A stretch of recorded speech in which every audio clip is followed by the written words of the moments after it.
جب آپ بازار جائیں اور آپ صحیح جگہ پر صحیح چیز تک پہنچ جائیں اللہ کی مدد سے، تو اس میں کیا فائدہ ہوگا؟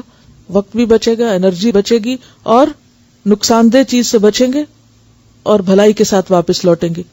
اس سے آپ دیکھیے کہ ہمارا دین انسانوں کی کتنی خیرخواہی کرتا ہے کہ ہر موقع کی اس کو دعا سکھا دی.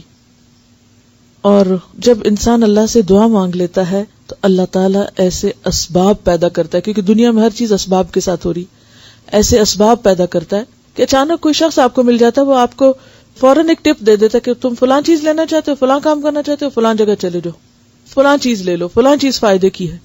تو وہ انسان کو، کیونکہ یہ دنیا میں اتنی معلومات ہیں ہر چیز کے بارے میں، اتنی وسعت ہے کہ واقعی آپ کا علم اس کے مقابلے میں بالکل محدود ہے، اور آپ انتہائی علم ہوتے ہوئے بھی آپ انتہائی نقصان دہ چیز تک پہنچ جائیں گے. کچھ نہیں کہہ سکتے آپ کے پاس کوئی گارنٹی نہیں ہے. تو ایسے میں دعا سکھائی گئی، اور انسان اگر ایسی دعا مانگتا ہے، اور اگر آپ کو عربی میں ابھی نہیں بھی آتی تو جب آپ بازار کے ارادے سے گھر سے نکلیں تو یہ دعا کم از کم اردو میں ضرور مانگیں. اور یہ بھی ہو سکتا ہے کہ آپ اپنی کار کے کسی حصے میں لکھ کے لگا دیں، یعنی اس کو ایک سٹیکر پہ لکھیں، کسی ایک کاغذ پہ لکھیں، اس کو کسی ایسی جگہ لگا دیں، کسی اپنے والیٹ پہ لگا دیں، کہیں لگا دیں کہ جو آپ بازار میں کھولیں گے یا بازار جاتے ہوئے جس چیز پہ آپ کی نظر پڑے گی، اور پھر آپ اس کو پڑھ کے بازار میں داخل ہوں. کیونکہ ایک حدیث میں یہ بھی آتا ہے کہ بدترین جگہ اللہ کے نزدیک کیا ہیں؟ بازار ہیں. تو یہاں خاص طور پر دعا سکھائے گی کہ یا رب، میں آپ سے اس بازار کی اور جو کچھ اس بازار میں اس کی بھلائی طلب کرتا ہوں، یعنی جو میری ضرورت کی چیز ہے اور جو میرے لیے فائدہ مند ہے، اور جہاں جس چیز میں خیر ہے مجھے وہاں تک لے جا، اور اس بازار کے شر سے اور جو کچھ اس بازار میں ہے اس کے شر سے. اور بازار میں شر صرف یہ نہیں کہ چیزوں میں ہوتا ہے، شر کس کس چیز میں ہوتا ہے بازار میں؟ انسانوں میں بھی ہو سکتا ہے. انسانوں میں کوئی چور اچکا ہو سکتا ہے، کوئی آپ کی جیب کاٹنے والا ہو سکتا ہے، یا اگر وہ ایسا نہ بھی ہو تو کئی ایسے لوگ ہو سکتے ہیں جو ایسے ہولیوں میں پھر رہے ہوں کہ جو آپ کی نگاہوں کے گناہوں کا سبب بنے، یا ایسے کام کر رہے ہوں، یا لڑائی جھگڑا کہیں ہو، یا فتنہ فساد ہو. اے اللہ، میں آپ کی پناہ چاہتا ہوں اس بات سے کہ یہاں جھوٹی قسم کھاؤں یا خرید و فروخت میں نقصان اٹھاؤں. اور نقصان آپ سوچ رہے ہوں گے کہ کیسے ہو سکتا ہے جبکہ چیزوں کی قیمتیں فکس ہے اور فکس پرائس آپ کو دینا ہے، کون سی بارگیننگ کرنا ہے، تو نقصان کا تو اندیشہ ہی نہیں، بس جو ہے وہی خریدنا ہے.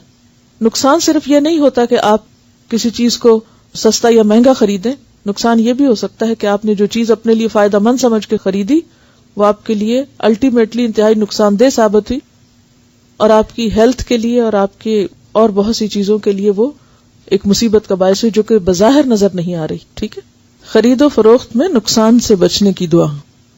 اگر آپ کی دکان یا دفتر بازار میں ہے، یا کسی اور کام سے بازار جا رہے ہوں، یا بازار میں داخل ہوتے وقت یہ مسنون دعا پڑھیں: بسم اللہ اللہم انی اسألک خیر هذه السوق وخیر ما فیها واعوذ بک من شرها وشر ما فیها اللہم انی اعوذ بک ان اصیب فیها یمینا فاجرتا او صفقتا خاسرتا.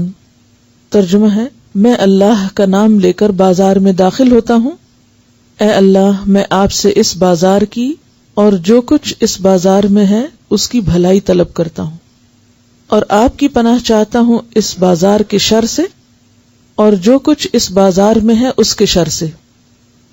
اے اللہ میں آپ کی پناہ چاہتا ہوں اس بات سے کہ یہاں جھوٹی قسم کھاؤں یا خرید و فروخت میں نقصان اٹھاؤں. اس میں آپ دیکھیے کہ خاص طور پر جو بازار کی بھلائی طلب کی گئی ہے یہ قابل غور ہے. بازار کی بھلائی کیا ہے؟ آپ کے ذہن میں کیا آتا ہے کہ اے اللہ میں آپ سے اس بازار کی بھلائی اور جو کچھ اس بازار میں ہے اس کی بھلائی طلب کرتا ہوں؟ کیا ذہن میں آتے؟ کیا مانگ رہے ہیں آپ اللہ سے؟